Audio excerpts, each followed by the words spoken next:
बैठ गई मम्मी जी। अब मामी के जने कहां गुल बनिया हो लेके आवा बॉबी के मिलिए घोटा के आहो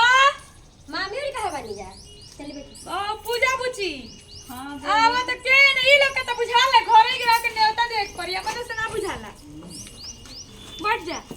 मामी जी कहां बनी कह देते तनी एथिया करे मिलिए घोटा के आई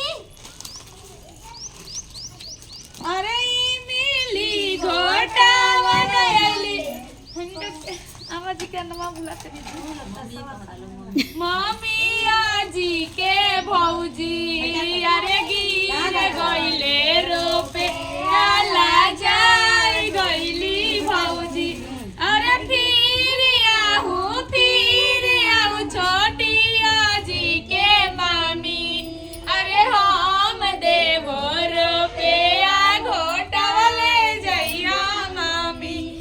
अरे हम ऐसे मामी हमरो आइल बाड़ी रोड पलू काइल बाड़ी मामी के पैसा और आइल बाटे मामी ला जाइल बाड़ी उली के साथ अजी मौसी जी घटा दी आइए ना मौसी जी से मामी हमरो आइल बाड़ी रोड हली हली